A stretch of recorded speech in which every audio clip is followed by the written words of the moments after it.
Unahin natin yung negative mga kapiksi, no? Kasi for some of you, may mga pagdududa, may mga doubts and fears na nangyayari dito sa relationship na to.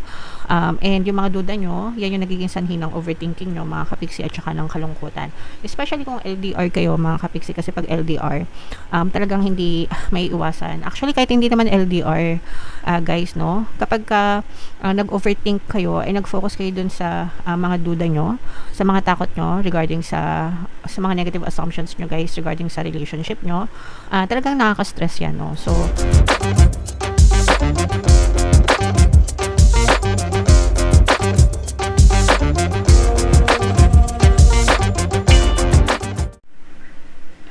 hello guys, hello Taurus, welcome back to Pinay Pixie Tayo. Ang pamangit ng episode natin for tonight is Silip sa Pag-ibig Kapalaran para ngayong July para sa Taurus, Sun, Moon, Rising, Sign, and Venus.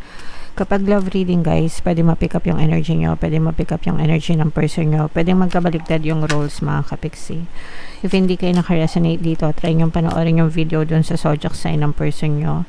Baka nandun yung energy nyo guys. So unahin natin tong deck na to, tingnan natin yung mensahe sa inyo ng inyong person mga kapiksi. You have become too difficult for me to handle. That's a big turn off. So medyo nahihirapan na yung person mo sa pag-handle sa'yo. Pwedeng marami kayong demands mga kapiksi, or pwedeng nahihirapan siyang mag-adjust guys, no? Pwedeng magkaiba kayo ng preference guys, no? Minsan kasi ganun talaga, magkaiba kayo ng gusto, magkaiba kayo ng ugali, magkaiba kayo ng personality, and minsan kahit na nag-a-adjust sila or nag-a-adjust tayo for them, may mga times talaga hindi kinakaya, no? So, para sa kanya, medyo nahihirapan siya na i-handle ka, mga kapiksi. So, probably, kailangan yung mag-adjust para mag-meet kayo halfway ng person mo.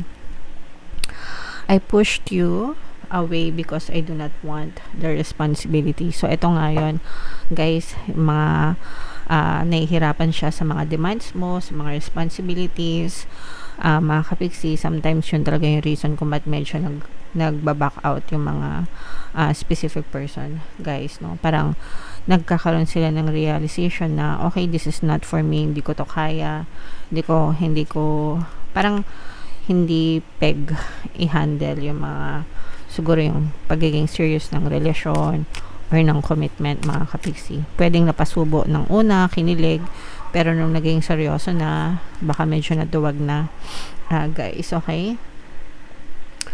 There is a big hole in my heart that I cannot fill on my own. Pero kahit na ganyan, mga kapiksi, pinagtutulakan ka niya, para sa kanya, kawalan pa rin ikaw sa buhay niya. Guys, there's always a space in his or her heart na ikaw lang yung makakapagpuno, mga kapiksi. Pero sometimes, kahit na gaano kamahal, kapag marami talagang hindi pagkakasundo, hindi rin talaga nagwo-work yung relationship mga kapiksi. So, tingnan natin itong mga naka-impluensya sa relasyon nyo. Comment down below if naka-resonate ka. Hindi lahat yan magre-resonate, no? Minsan yung iba lang yung magre-resonate sa inyo. So, meron tayong travel na message. At ang travel nito guys, parang I'm sensing na one of you is traveling away, or staying away, parang ganyan, staying away dun sa relationship, dun sa commitment mga kapiksi. Pwedeng din, LDR din kayo nitong person mo, no? Kaya medyo challenge din or challenging din para sa inyo. Another message, Taurus, work, no? Pwedeng dahil din sa work kaya kayo nagkahiwalay, mga kapiksi, or isa pa sa mga hindi naman sa hiwalay, pwedeng yung iba sa inyo hiwalay na, pwedeng iba medyo nagkakaroon lang ng emotional gap, physical gap, ganyan. Isa pa sa dahilan is yung pagiging busy sa work, priority yung work. So it's either priority mo yung work mo or priority niya yung work niya, mga kapiksi. But definitely nagiging factor yung trabaho guys, okay? And pwedeng short term lang itong relationship na to, mga kapiksi. Ibig sabihin pwedeng hindi magtagal yung relationship nyo guys. o kaya naman pwedeng itong mga problema nyo yung short term, no? Ibig sabihin malalampasan nyo rin yan. Depende sa inyo kung gaano nyo ipaglalaban yung relationship nyo, guys. Alright? So, comment down below, Taurus, if feeling nyo naka-resonate kayo dyan. Tingnan natin, guys, no? Kung ano yung ganap sa love life nyo. Shuffle ko to, guys. Habang shuffle ko to, panoorin nyo muna yung video natin regarding sa ating paano mag-manifest ng abundance video course. Kapiksi, sawa ka na ba sa mga struggles at hirap sa buhay mo? Masipag ka ba at masikap sa buhay ngunit hindi ka pa rin umaasenso? Ilang beses ka na bang nag-attempt mag-negosyo at mag-invest pero palagi ka pa rin nalulugi? Sa pagkakataon na ito ay maaaring may subconscious beliefs ka na nagiging balakid sa iyong pag-unlad at pagyaman. Introducing, paano mag-manifest ng abundance video course. Dito ay matututunan mong ma-overcome ang mga balakid mo para tuluyan ka ng umunlad, umasenso, sumagana, maging matagumpay, successful at maswerte sa iyong kabuhayan, pera, trabaho, negosyo sa lapi at kaperahan ng bonggang-bongga. Dali, mag-send na ng email sa pinoypixie@gmail.com at simulan na ang iyong pagyaman ngayon. Alright, so sa lahat ng gusto mag-avail ng course, guys, naka-flash sa screen nyo. Una, meron tayong paano mag-manifest ng abundance video course. Meron din tayong paano mawala ang third party at magkaroon ng harmonious na relationship. And meron din tayong paano pabalikin si ex, revise breakup. So sa mga interesado, guys, mag-send lang kayo ng email sa pinoypixie@gmail.com. So Taurus, guys, kayo ay represent ng Queen of Pens. Ito yung ating love energy, guys. So, latag natin yung spread nyo, mga kapiksi. And sa mga gustong matutong mag-manifest, guys, meron tayong exclusive membership program dito sa ating channel. Pwede kayo mag-join, mga kapiksi. Kapag member na kayo, magkaka-access kayo sa mga exclusive videos natin regarding manifestation using the power of your subconscious mind and law of attraction. So, dito, guys, meron ditong presence ng fire sign, Aries, Leo, Sagittarius, at saka air sign, guys, Aquarius, Gemini, Libra. So, for some of you, maaring may ganyan element kayo sa inyong natal chart or pwede nga yung zodiac sign ng person nyo.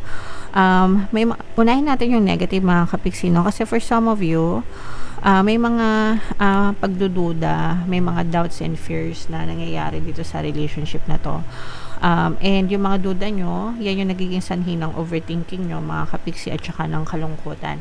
Especially kung LDR kayo, mga kapiksi, kasi pag LDR, talagang hindi may iwasan. Actually, kahit hindi naman LDR, guys, no, kapag nag-overthink kayo, ay nag-focus kayo dun sa mga duda nyo, sa mga takot nyo regarding sa mga negative assumptions nyo, guys, regarding sa relationship nyo, talagang nakaka-stress yan, no? So